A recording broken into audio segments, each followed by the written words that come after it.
guardando la palabra de Dios.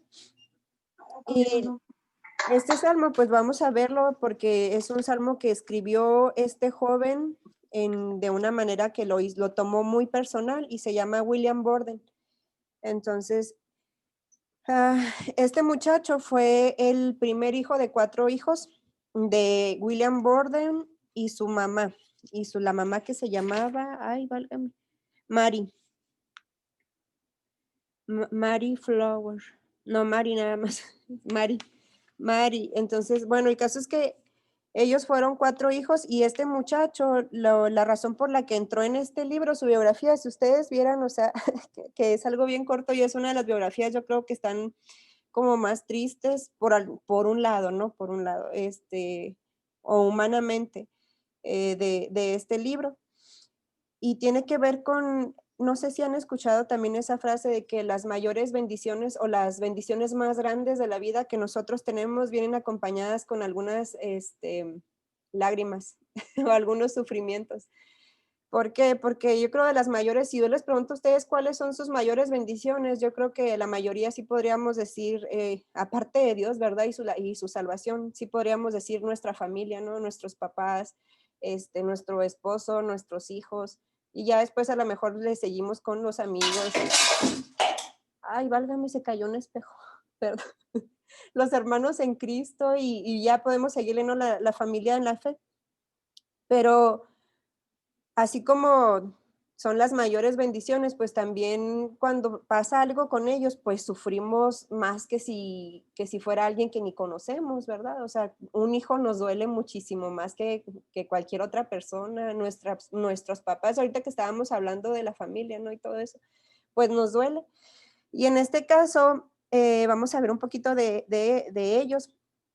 Nos dice aquí el libro que William Borden, era una familia pues bien posicionada, o sea, una familia adinerada, y este muchacho pues creció así, siendo un muchacho de una familia adinerada.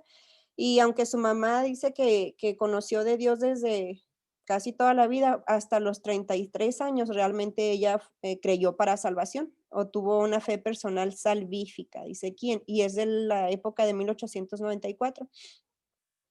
Entonces, bueno, durante ese tiempo ella era una buena mamá, o sea, no porque no haya sido creyente, era una mala mamá, o sea, era una mamá cuidadosa, que los alimentaba bien, los mandaba a la escuela y todo eso, pero ya al ser creyente, claro que a ella le importó más la condición espiritual de sus hijos y es cuando empieza a acercarse mucho a su hijo mayor, a lo mejor por ser el mayor, ¿no?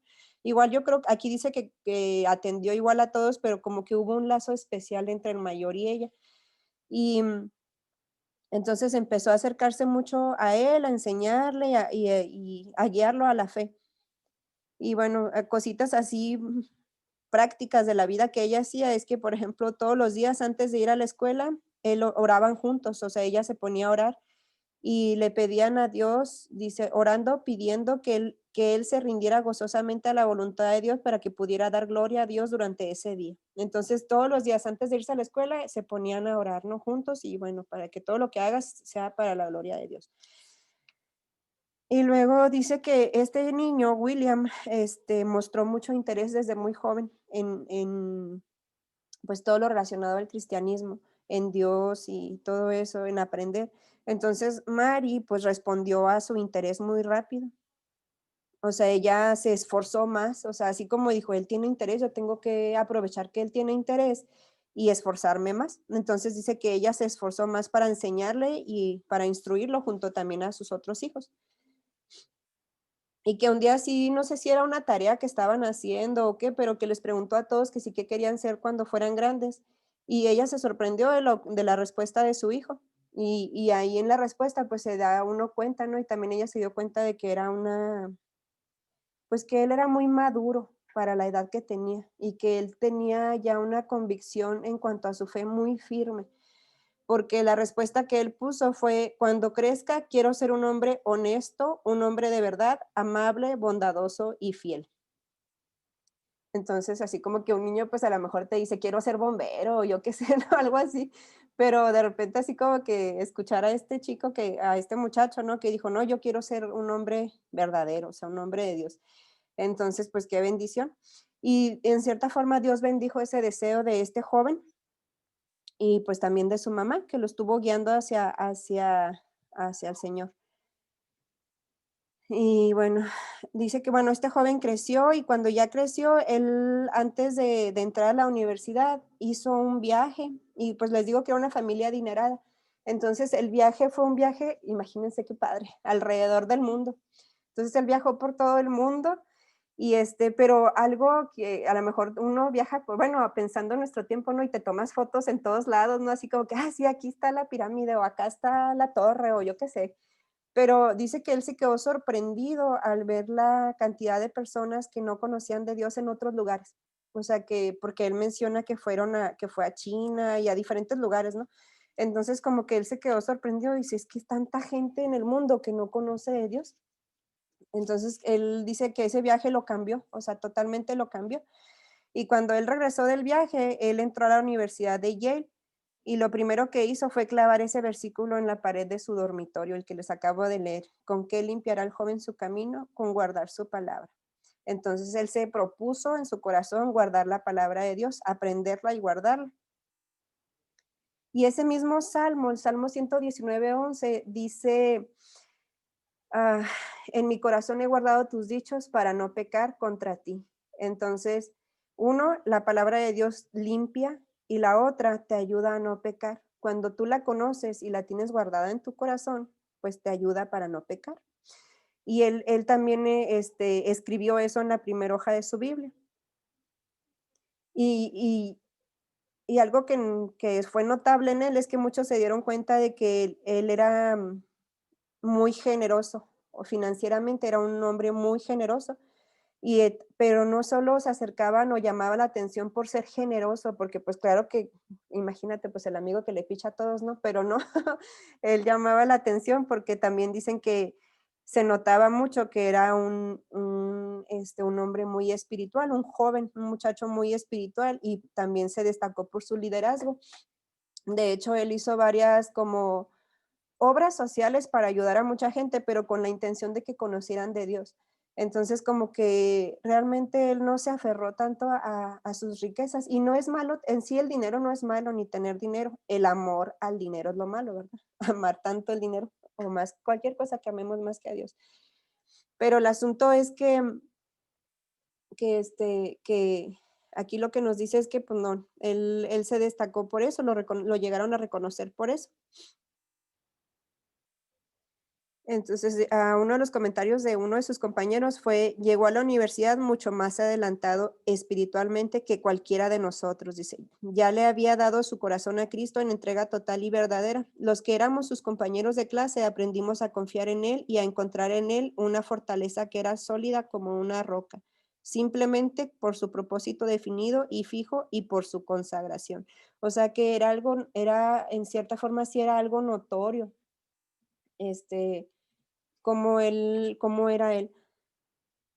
Dice acá que cuando ya se graduó, pues ya, él se decidió de que él se quería ir de misionero por ese viaje que él tuvo. Entonces, aunque él estudió su carrera y todo, pues él decidió que no era lo que quería hacer, o sea, él quería irse de misionero. Y dice que muchos le advirtieron que iba a desperdiciar su vida, que era una vida muy privilegiada, por cierto, porque aparte de que era muy listo, muy espiritual, pues aparte tenía dinero y era muy inteligente y con una carrera. Entonces le dijeron, vas a desperdiciar tu vida, o sea, puedes hacer, desde aquí puedes ayudar, ¿no? Y hacer muchas cosas. Pero él tenía ese sentir. Y entonces, bueno, él tenía ese sentir, se va de misionero a China, pero sí a China o a Egipto, déjenme ver, a lo mejor ando confundiéndome. Mm, Sí, creo que a China, pero sí. Él sí dice, se había enterado de un grupo musulmán no alcanzado en China y decidió llevarles el evangelio. Entonces él se iba a ir a China, pero antes de eso, pues llegó a otro lugar a Egipto, para aprender el idioma árabe. Y bueno, pues su mamá, con todo y el dolor del mundo, dice que ella reconocía que lo había consagrado al servicio del Señor y pues ahora tenía que entregarlo, o sea, no se iba a aferrar a retenerlo, ¿no? Y ya dice que en el último pues, día de iglesia que estuvieron juntos, por así decirlo. Ella creo que leyó Lucas 2:10, donde dice que buenas noticias de gran gozo que serán para todo el pueblo. Y ella le decía a su hijo: "Sabes que ahora esto tiene más sentido para mí", dice, porque es para todo el pueblo. Entonces, si esas buenas noticias son para todo el pueblo y Dios quiere usarte a ti, pues adelante, ¿no? Entonces, ella lo deja ir, obviamente, pues le dolía, les digo, en ese tiempo un viaje al otro lado del mundo no era como que te hablo por teléfono, o sea, una carta tardaba un mes en llegar, o sea, viajar para ir a visitarlos era un rollo, ¿no? O sea, tardabas un mes, a lo mejor navegando o más. Y, entonces, en cierta forma era como, perder mucho contacto, mucho contacto. Si ahora los que están de misioneros, por ejemplo, en España, o sea, por el costo de un boleto y por a lo mejor se pueden ahora la ventaja es el Facebook y las redes sociales, ¿no? Que se pueden estar contactados y todo, pero verse personalmente, pues, tampoco es muy posible por los costos del viaje, ¿verdad? Y bueno, esta mujer despide a su hijo sin saber que ya nunca lo iba a volver a ver. Por eso les digo que es como una de las biografías que uno dice, ¿cómo? O sea, ¿cómo crías un hijo por durante todo su tiempo de, pues, de que está creciendo, ¿no? Y madurando y lo en cierta forma lo estás preparando para la vida y así. Y, y de repente pasa lo que les voy a contar qué pasó, pero bueno, déjenme les leo cómo inicia esta reseña, dice: "Toda madre sabe que, de alguna manera, llega un momento en el que tiene que dejar ir a sus hijos. Cuando son pequeños, ella es responsable de darles protección, enseñanza e instrucción, pero al hacerlo también los está preparando para la independencia y preparándose a sí misma para soltarlos y dejarlos salir al mundo. A fin de cuentas, se está preparando para entregarlos a la voluntad de Dios".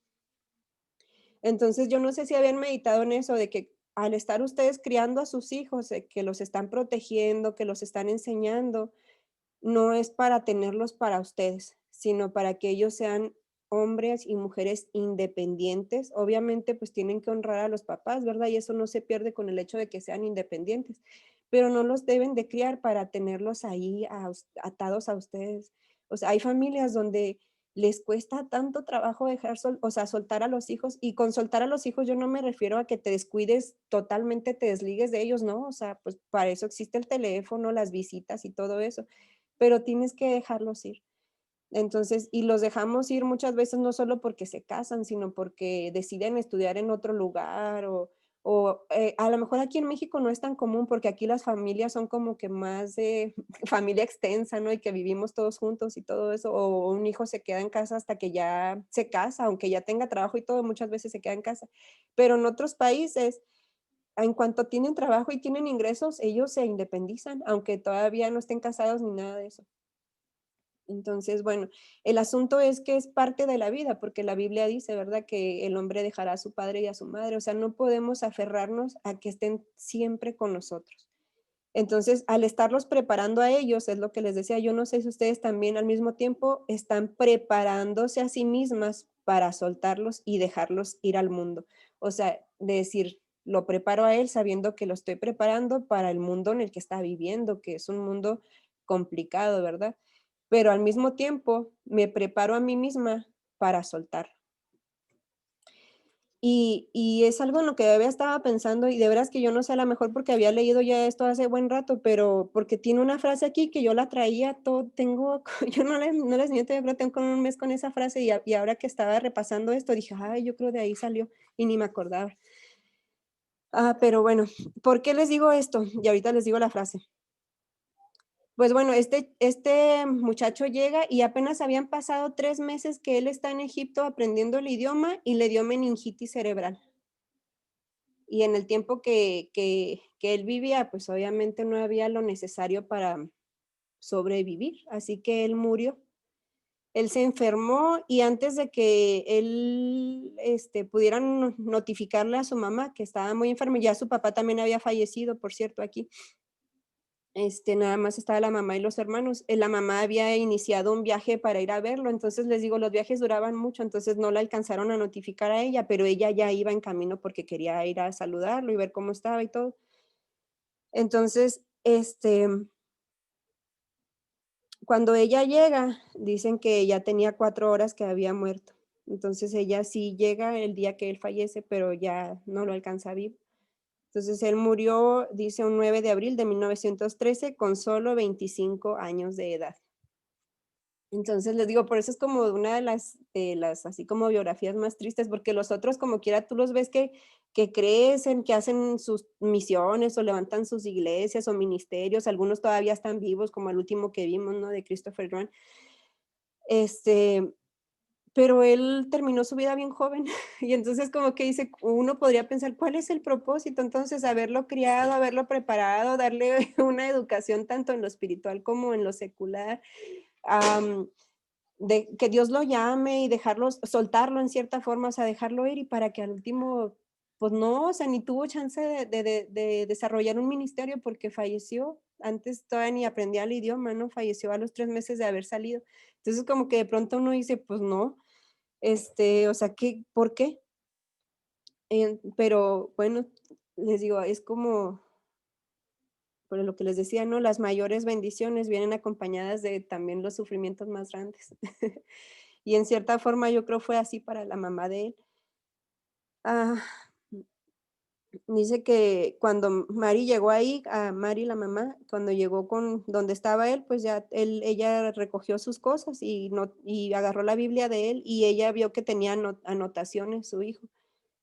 Y en la contraportada de la Biblia tenía escrito esto, sin reservas. Y dice, William lo había escrito cuando decidió ser misionero en vez de seguir una carrera lucrativa en el negocio familiar. Más tarde añadió ahí la frase sin retirada. Y finalmente dice, justo antes de su muerte escribió sin remordimientos. Entonces, aunque fue una corta vida, fue una vida sin remordimientos. O sea, mm, él pudo, yo creo, al final decir eso, ¿no? O sea, no me arrepiento de haber tomado la decisión que tomé. Y seguramente que bueno, ahorita estamos leyendo de él, ¿no? O sea, igual hizo más cosas que impactaron en cuando todavía vivía en Estados Unidos. A lo mejor él no alcanzó muchas personas o lo que él quería, ¿no? Ese sueño de ir a China, pero Dios lo usó hasta esa edad. Y algo que yo me pensaba cuando leía esto es, veo a los jóvenes de ahora, ¿no? Él murió a los 25 años, pero tomó estas resoluciones, decidió lo que él decidió y hizo tantas cosas y pensaba en algún punto, ¿no? ¿Cuál es la diferencia con los jóvenes de ahora? O sea, porque muchos a la edad de 25 años todavía, me ha tocado, ¿no? Hace tiempo mi esposo junto con otros pastores hicieron un retiro para jóvenes varones, nada más. Y había jóvenes de diferentes edades, hasta de veintitantos, 27 por ahí, pero todavía con unas crisis existenciales y yo digo, ¿por qué llegan a esa edad con tantas confusión, con tanta crisis? ¿Y por qué jóvenes como estos que leemos en la historia? Porque no es los únicos, de verdad que sí, aquí hay algunas biografías, pero hay muchísimas historias de creyentes a lo largo de la historia que, que empiezan desde jóvenes. Entonces yo decía, ¿cuál es la diferencia? O sea, ¿por qué él tenía convicciones tan fuertes y él pudo decir, no tengo remordimiento, me voy a entregar sin reserva y sin retirada, o sea, no me pienso retirar, o sea, quiero continuar en lo que estoy?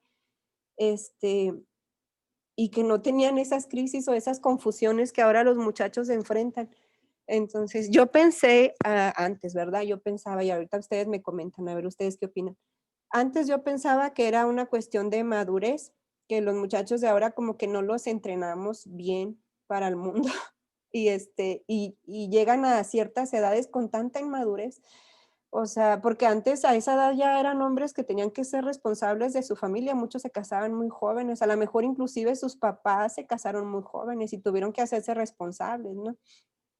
Yo pienso en mi mami tenía 21 años creo cuando tuvo a mi hermana mayor. entonces, pues, bien jovencita.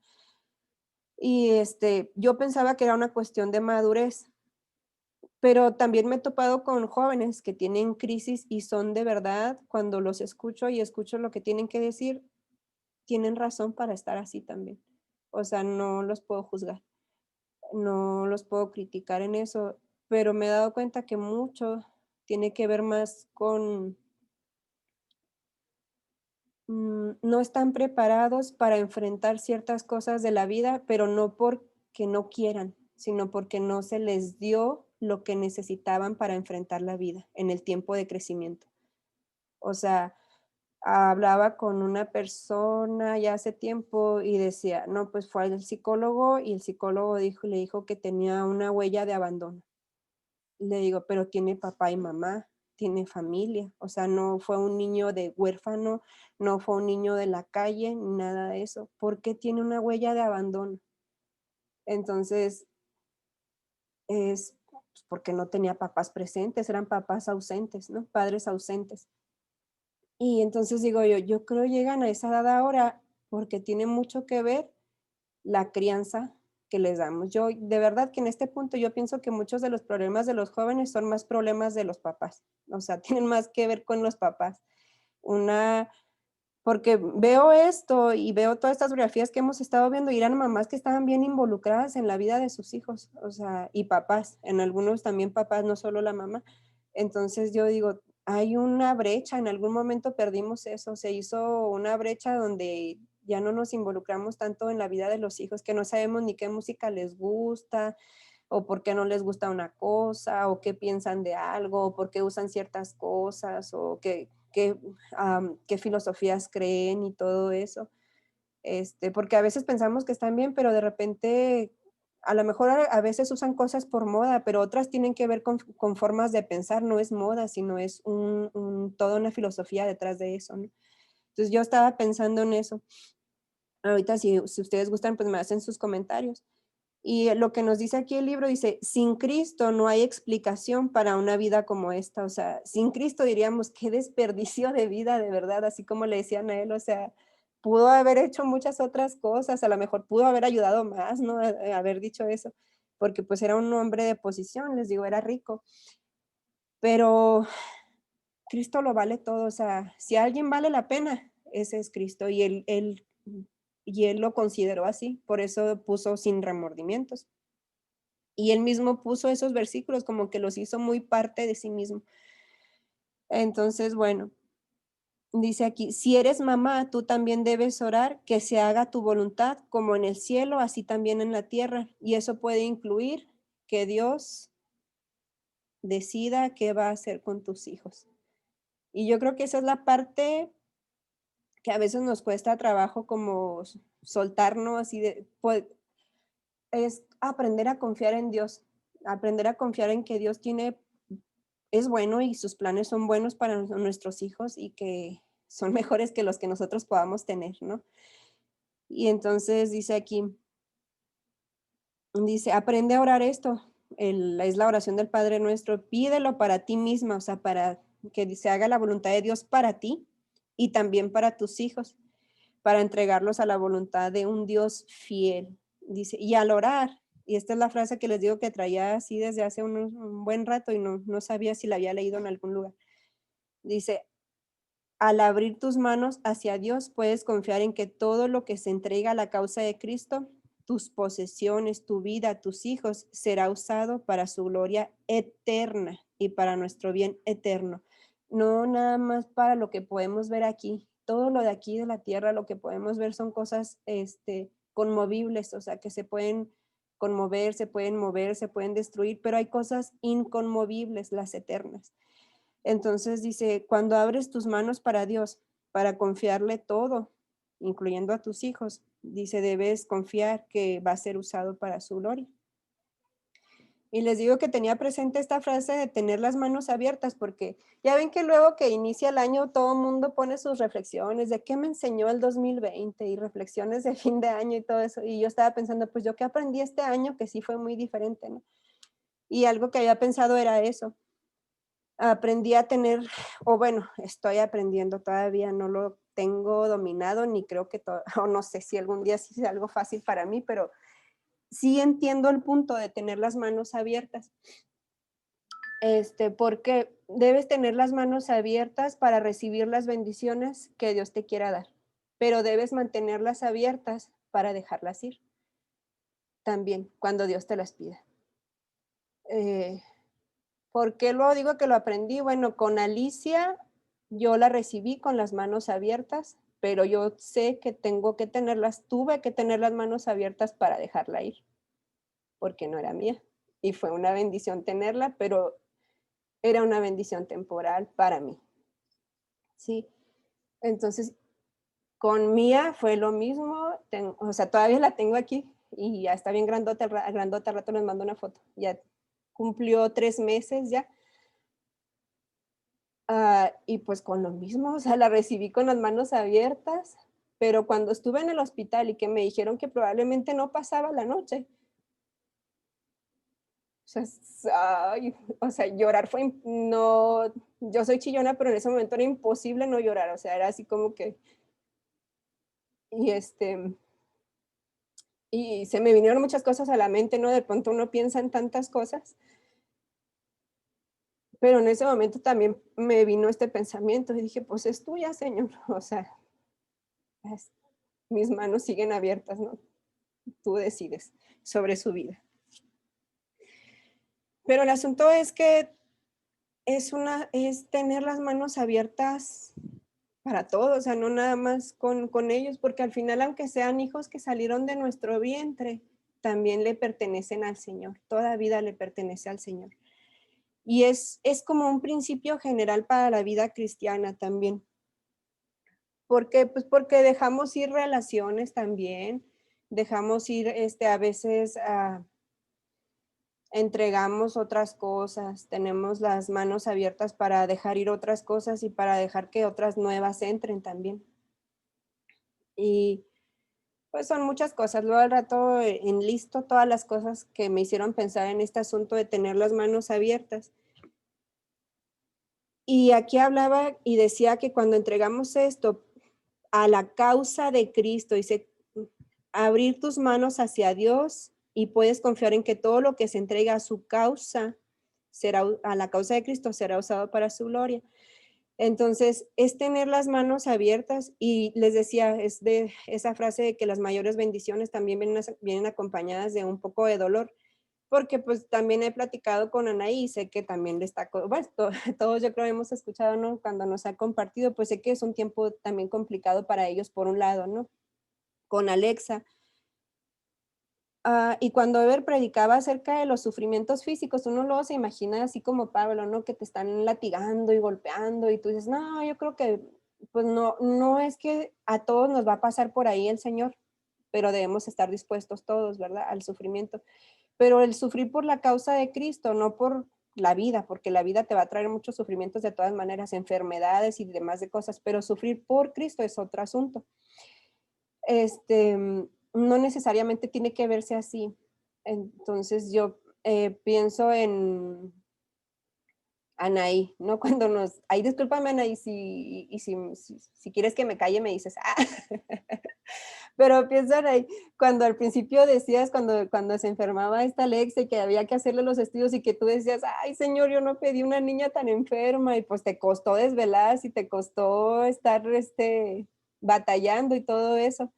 Pero si nosotras, y ustedes díganme si no, si miento o no, si Anaí nunca hubiera entrado al programa de Laichan, pues ninguna de nosotros hubiera considerado que Anaí es bien mala onda, o sea, ay, qué mala cristiana, porque no hubiéramos dicho eso, o sea, no hubiéramos pensado eso. Así que nada la obligaba a ella, o sea, ella no tenía ninguna obligación, ni nosotros, de andar sufriendo por alguien que no salió de nuestro vientre, ¿verdad? Pero los huérfanos son la causa de Cristo, son una de las causas de Cristo, porque Él ama a los huérfanos. Entonces, ese sufrimiento que viene acompañado con criar por un tiempo a un niño que no es tuyo, pues es sufrir por la causa de Cristo. Y es algo que entendí cuando estuve en el hospital también. Porque un día entraron, pues a mí se le tapó la vena, como tiene las venitas bien chiquititas y ya, y le estaban pasando el medicamento y era un medicamento muy fuerte. Llegó un momento que se le hinchó la vena bien feo y traía el bracito hinchado y, y la tuvieron que quitar y volverla a canalizar. Total que yo creo en los 10 días que duró ahí la canalizaron 4 veces, pero ya la última vez era como ya tienen los brazos bien picados, o sea, y luego traía acá una marca en el cuello porque le habían puesto un catéter también. Entonces verlo así y luego, y yo me acuerdo, una de las veces me tocó estar a mí, ¿verdad? Otras veces qué bueno que le tocó a ver porque de plano yo me hubiera quedado así como que, ay, no, no quiero ver. Pero una de las veces sí me tocó ver y, y yo estaba así como que: "Ay, no, pobrecita", y no sé qué. Entonces, pero y luego me da risa mi mamá porque me dice, cuando ya le dije: "No, ya la vamos a entregar", y todo eso. Me dice: "Pero la sufrida, ¿quién te la quita?". Me dice así como esa frase de lo bailado, ¿quién te lo quita?, ¿no? Entonces, ay, mamá, le digo yo, pero sí es cierto, o sea, es como es esa parte de sufrir por la causa de Cristo. Y en cierta forma como que esta mujer, María, al entregar a su hijo y decirle: "Sí, hijo, está bien, vete de misionero", y todo eso, como mamá ella tuvo que sufrir eso, ¿no? Y entregarlo y que él murió tan joven, es como para ella fue un sufrimiento, pero por la causa de Cristo, porque lo entregó para eso, ¿no? Y hay muchas formas en que sufrimos por la causa de Cristo, pero son los sufrimientos que valen la pena y que no necesariamente van a llegar, que no llegan solos, pues en cierta forma sí decidimos nosotros, porque es algo que tenemos que decidir si queremos servir al Señor así. Y en otras cosas yo creo que también se ve como Dios a veces sí escoge a ciertas personas de una manera muy particular para ciertos sufrimientos. O sea, yo creo que sufrir por la causa de Cristo es un llamado para todos, pero hay unos muy particulares. Me llama la atención el apóstol Pablo, cuando él va camino a Damasco y le encarga a Ananías, me parece que vaya y ore por él. Y Ananías no quiere y le dice, no, pues este es el que mataba a los cristianos.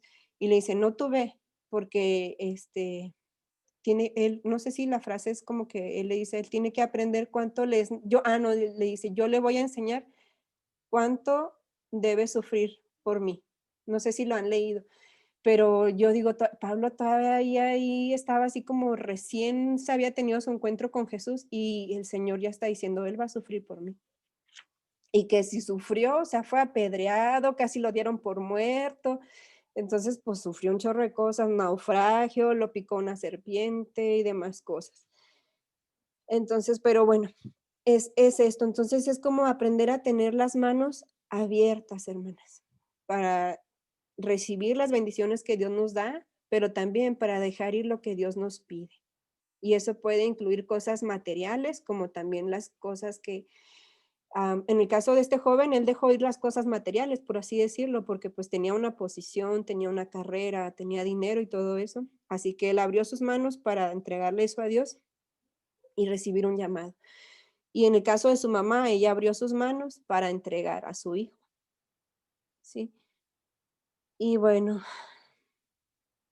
dice aquí las preguntas, ¿estamos dispuestas realmente como mamás orar que no se haga mi voluntad, sino la tuya, Señor, cuando se trata de la vida de nuestros preciosos hijos? Y nos dice aquí, si tú todavía no estás lista para hacer esto, dice, tienes que pedirle a Dios, tienes que empezar por orar antes de orar por la voluntad de Dios. Pídele a Dios que aumente tu fe para que tengas más certeza de que Dios es bueno, o sea, que si tú le entregas algo a Dios, no, Dios no va a ser malo en cómo Él determine lo que va a pasar con tus hijos o con lo que tú le estés poniendo delante a Dios, ¿no? Porque Él es bueno. Entonces dice, pídele que te dé fe para tener certeza de su bondad y de que puedes confiar plenamente en su amor, incluso si el resultado es tan devastador como perder a un hijo justo en el momento en que en que estaba entregando toda su vida a Cristo. Es lo que pasó con este joven, ¿no? Entonces se los leo otra vez la frase porque me la cuatrapié yo. Dice, pídele a Dios que aumente tu fe, que tengas más certeza de su bondad y de que puedes confiar plenamente en su amor, incluso si el resultado es tan devastador como perder a un hijo justo en el momento en que está entregando toda su vida a Cristo. Ese es uno.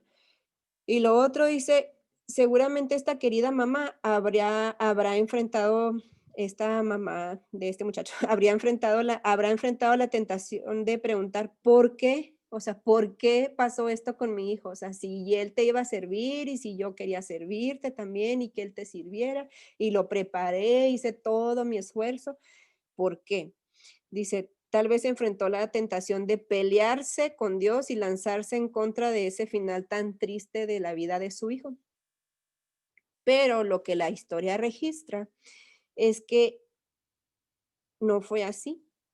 Dice, pero, y la respuesta o lo que nos señalan aquí dice, seguramente que ella había dedicado tiempo y esfuerzo durante estos 25 años como madre para invertir en su propio crecimiento espiritual.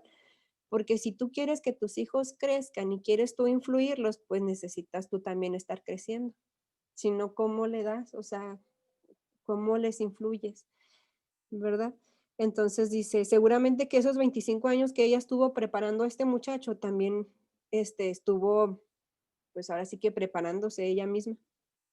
Y dice, tal vez esa sea la clave de toda su historia. Dice. Ella no se convirtió de repente en una cristiana madura cuando su hijo murió. Alguien que pudiera aceptar la voluntad de Dios con fe, perseverancia y confianza. Y dice, no, no, su respuesta y su supervivencia ante este tremendo quebranto de corazón tuvo que ver directamente con su relación con Cristo, con una relación que ya tenía, que fue fortalecida con muchos años de oración, de estudio, de ministerio, de servicio y con el desarrollo de su propia cosmovisión bíblica. O sea, la forma de estudiar la Biblia, o sea, de no estudiarla nada más por encimita, porque me dicen que lea la Biblia o porque me dicen siempre en todos los estudios me dicen que hay que orar y leer la Biblia, entonces lo voy a hacer así de rapidito. No, entonces dice, seguramente que ella se sobrepuso a este dolor y a esta tristeza, porque no es cualquier cosa. Dice, no porque llegó a ser madura a través de esa situación. Seguro que sí creció a través de esa situación, sino que cuando ya llegó a ese punto, ella ya tenía bastante caminando con el Señor y sabiendo que Dios es bueno. Dios es bueno. Y ya nos dice aquí, ¿qué fundamento pudo haber tenido? Dice, ¿y qué fundamento pudo haber tenido para enfrentar ese tipo de tragedias? Si Cristo no es la roca en la que nos paramos, entonces, ¿qué? ¿Qué fundamento, verdad? No hay. Entonces, bueno, no sé, hasta aquí comentarios o algo, no sé, comentarios ahí con respecto Oye, de esto. Sí. esta biografía ya la habíamos visto. ¿No te acuerdas? Dale, pues ya les volví a dar otra vez. ¿A poco No, sí, pero? y ya la habíamos visto. O sea, se me hace bien porque de todas formas la enseñanza pues es diferente, Ah, ok. ¿verdad? Estuvo muy buena la enseñanza y todo. Pero sí, ya la hemos visto. Oye, algo que yo veo aquí en esta biografía es que la soberanía de Dios, pues es eso, o sea, tú no la puedes modificar. Y lo hemos visto en esta pandemia, o sea, hay muchísimas ha dejado. ¿Por qué? Por su soberanía. Y, yo digo, por ejemplo, que siempre que la gente tiene un familiar enfermo o nosotros mismos cuando estamos enfermos es muy fácil decir, no, Señor, presérvanos la vida, mira, fulano de tal, concédele la salud para que pueda seguir sirviéndote y amándote. O sea, es como un chantajito, ¿sí me explico? Este, porque si lo dejas con vida te va a servir mucho y va a hacer esto y va a hacer aquello por ti. En realidad, Dios decide independientemente de nuestras intenciones, actitudes o amor por Él. De todas formas, al final de cuentas, Él va a decidir. Déjenme les cuento rápido algo, ay, disculpen. Hay un médico y no sé si hayan escuchado de él porque ha estado en las redes sociales. Él se llama Paul. Él entró en enero del año pasado al Palmore a hacer su año de internado. Y es un muchacho muy, muy servicial, muy agradable. cuando en marzo, en abril se empezó, en marzo empezó lo de la pandemia aquí en México, la Secretaría de Salud dijo que los internos y no sé qué otros doctores, los que apenas están iniciando, que acaban de terminar su carrera, no estaban obligados a estar en los hospitales, que si se iban no había ningún problema. Entonces, lógicamente todos se fueron menos él. Él habló con los directivos del hospital y les dijo que él se quedaba y que pues le dieran chance de vivir ahí en el hospital, y ahí estaba día y noche, y cualquier cosa que él se ofrecía, él ayudaba, servía, porque pues tiene pasión por lo que hace y le fascina ayudar a la gente, y su trabajo le encanta. Entonces él nada más tiene una hermana y la hermana se enfermó y él pidió permiso para ir a cuidar a su hermana. A él estaban haciendo cada vez estudios y siempre salía bien, él nunca estuvo infectado de COVID, pero cuando se va a cuidar a su hermana regresa infectado. Entonces, para esto el mes ya del que los estoy hablando ya es allá como por septiembre, ¿no? Y él se enfermó, pero terriblemente, horripilantemente, espantosamente, y estuvo internado en el IMSS. Está todavía ahí. Y el médico que nos contó esto, que es el jefe de urgencias de aquí del Palmore, dijo, bueno, humanamente, no dijo humanamente, dijo, aún con toda la ciencia que nosotros conocemos y sabemos y todo aquello, es totalmente imposible. Prácticamente él ya estaba muerto. De hecho, yo ya creí que ya hasta lo habían enterrado, o sea, porque yo preguntaba por él y decía, no, pues es que tiene muerte cerebral, no, pues es que ya está muerto. Entonces a él, de hecho, ya lo iban a desconectar porque pues estaban, como quien dice, teniéndolo artificialmente. Y la mamá dijo que no, la mamá dijo que no les permitía todavía desconectarlo. Entonces, bueno, mucha gente oraba por él y todo, porque, bueno, la gente se entera y si los cristianos, pues, no sé, empiezan a orar por él en diferentes grupos. Y pues él reaccionó. O sea, así como dijo el médico, esto no se puede explicar de otra forma más que un milagro. Y él estaba muerto prácticamente, no se le puede hablar de otra forma. Y ahorita pues él ya reaccionó, ya habla, ya se comunica. Por supuesto que está muy débil, ¿verdad? Por todos los meses que ha estado tan enfermo.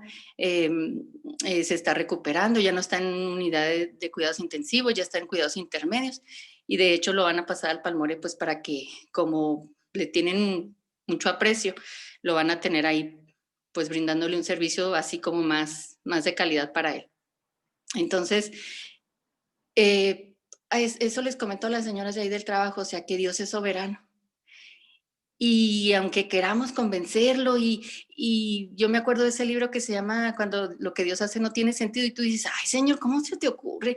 Cada que llegan y a tal tribu y te sirven y hacen esto y se muere, o se comen al misionero, o sea, no, Señor, hasta tú dices, ay Señor, qué ocurrencias las tuyas, pero he ahí que nosotros no tenemos los planes, ni trazamos, ni decidimos, ni convencemos, ni nada, o sea, definitivamente el que hace todo es Dios y el trabajo es de Él, y Él es el que pues pone así el querer como el hacer, o sea, de nosotros no salió, precisamente para que la gloria no sea nuestra, precisamente.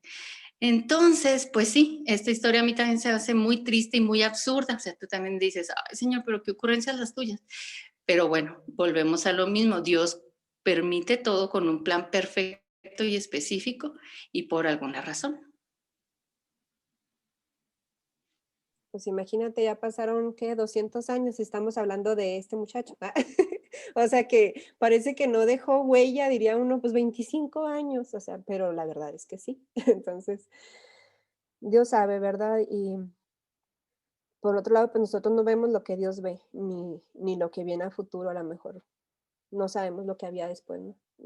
Y lo que Dios hace es bueno, y tenemos que aprender a confiar eso.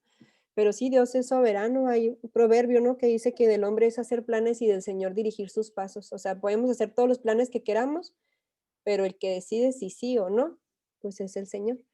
Y me llamaba la atención en el culto de Navidad que tuvimos, que Pepe decía, no, esta enfermedad tan terrible, y sí es cierto, uno ora, no, Señor, que se haga tu voluntad, pero a la hora de la hora, qué difícil que es, porque pues sí, sabemos, ¿no? Que tenemos que pedir por la voluntad de Dios, pero como, bueno, me imagino que él cuando estuvo enfermo, sí fue una lucha, así como decir, bueno, tu voluntad puede ser tenerme con vida, pero también puede ser llevarme ya. Y, y se me hace bien loco porque ahora que estuvo mamá enferma, también dice que yo creo la primera noche ella se sentía tan fatal que ella se estaba poniendo a cuentas con Dios. Y dice, o sea, pidiendo perdón por 1000 cosas, y nosotros así como que: "Ay, mi mami". Pero yo creo que ella sí, pues dijo: "No, ya, o sea, a lo mejor el Señor me lleva y, pues, hay que estar a cuentas", ¿no? Entonces, no sé, estaba pensando, debemos reconocer la voluntad de Dios, ¿verdad? Y orar por la voluntad de Dios, pero también, algo que le comentaba a una jovencita, que a veces cuando oramos y entendiendo este asunto de la voluntad de Dios y tratando de entender lo de la soberanía de Dios, pero al mismo tiempo entender la libertad de voluntad que nos da a nosotros también. Le decía, podemos caer en dos extremos al orar.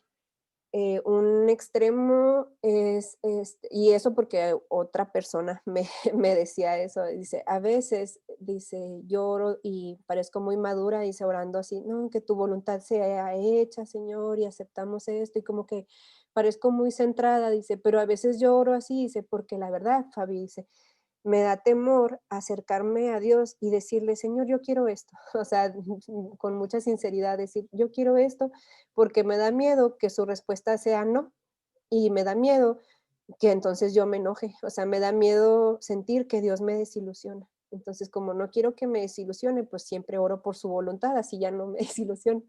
Pero entonces yo le decía, es que eso está mal, porque también la Biblia dice que traer todas las peticiones delante del Señor. Entonces, todas las peticiones es todo, o sea, tú puedes darle a conocer los deseos de tu corazón al Señor, pero le das a conocer tus deseos, pero confías en que la respuesta del Señor es buena, sea sí o sea no.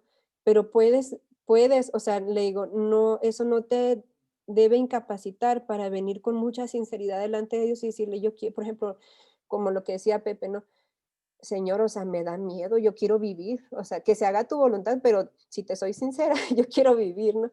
O como el Señor, y yo decía, es como el Señor Jesús, ¿no? Que él sí, digo, él sí lo dijo, o sea, él dijo, Señor, si es posible que pase de mí esta copa, o sea, yo no quiero tomar esta copa, no la quiero beber, pero que se haga tu voluntad, o sea, te doy a conocer, te abro mi corazón, pero quiero que tu voluntad se haga. Entonces, por un lado es como el no querer pedirle a Dios nada, como caer en ese extremo de decir, no, nada más la voluntad de Dios, hay que orar por la voluntad de Dios, nada más. Y como que reservarnos mucho nuestro corazón acerca de lo que realmente queremos, ¿verdad? O de lo que hay en nuestro corazón. Y por otro lado está el otro extremo de venir con Dios y pedirle como si fuera una maquinita expendedora, ¿no? Que le metes una monedita y te tiene que dar lo que le pediste, ¿no? Entonces, el genio de la lámpara maravillosa de que le pides un deseo y te lo tiene que conceder. Pero Dios no es así tampoco, o sea, no podemos ir con Dios como con la lista de supermercado, ¿no? De que, vine por esto, esto, esto, ya lo tengo, me lo llevo, me voy. No, o sea, no, no es así tampoco, no es como que ver a Dios como alguien que está para cumplir todos nuestros antojos o nuestros deseos. Ese es como un extremo. Y el otro es extremo como de no poderle confiar a Dios nuestro corazón, lo que hay realmente, lo que realmente deseamos, o lo que nos preocupa, o lo que quisiéramos, o lo que no queremos. Este, pero al final, pues, terminas rindiendo tu voluntad y alineándote a Él, ¿no? Entonces, es como aprender a abrirle nuestro corazón al Señor, porque Él dice, vengan a mí, bueno, no vengan a mí, sino que dice que podemos entrar confiadamente al trono de la gracia, ¿verdad? Y encontrar ayuda para el oportuno socorro, creo que así dice. Entonces dice, vengan confiadamente, o sea, expónmelo confiadamente, pero también por otro lado, confía que lo que yo decida, eso es es bueno y sigo siendo un Dios bueno y te sigo amando, ¿no? Según independientemente de de la respuesta que recibas. Pero puedes confiar. Entonces, como que no, es sí reconocer la soberanía de Dios y, pero poderle decir al Señor, bueno, así está mi corazón, o sea, esto desea. No sé si me explico, ¿no? O a lo mejor ya la reborujé, pero es nada más no caer en los extremos de decir, no, Dios es soberano y que su voluntad se haga y ya yo no hago nada, no pido nada y así, ¿verdad? Porque pues tampoco es así. Y por otro lado, no caer en el extremo de decir, no, pues el Señor es el que responde y si pides con fe, Él te lo va a dar. Y pues la verdad es que a veces pidiendo con mucha fe, pues aún así no, no, ¿verdad? Entonces, bueno, nomás eso, no sé, no las quiero confundir, pero Nomás eso de no caer como en extremos tampoco y aprender a abrirle el corazón al Señor, o sea, decirle: "Así está, Señor, así es lo que quiero", y todo eso. Y no sé, pues he hablado con algunas personas que se enfermaron así de COVID precisamente, y algunas, pues, como que a todos les da diferente, ¿no? Algunos les da muy relajado, muy light, y hay otros que les va, pero que en feria y así, o sea, bien mal. Y entonces muchos dicen que, pues no, que si es un momento en el que de plano sí están pensando, pues, Señor, pues te entrego esto y así. David cuando se puso muy mal, como él sí fue a parar a urgencias, dice que él de plano sí estaba bien preocupado porque dice, pues mi esposa está bien joven, tengo una bebé, o sea, ¿qué va a pasar? Y todo eso. Y de repente dijo, bueno, Señor, pues tú haz tu voluntad. Pero no, salió rápido. Entonces yo creo que es como esa parte donde te enfrentas con confiar en lo que Dios tenga planeado o determinado para ti y en su respuesta, ¿verdad? Y no sé, ay, no sé, ya hablé mucho yo. No sé si tengan algún otro comentario de todo lo que hablamos, de lo de los hijos, la crianza, yo hice esas observaciones viendo los jóvenes de ahora, ¿no? De que a sus 25 muchos todavía son bien inmaduros y así, pero pensando también en cómo influimos como papás y etcétera, etcétera, pero también esta parte de aprender a tener las manos abiertas, de reconocer que Dios es el que, pues el que determina nuestros pasos, ¿no? Como ese proverbio, de Dios es del hombre hacer planes y de Dios determinar sus pasos o afirmar sus pasos.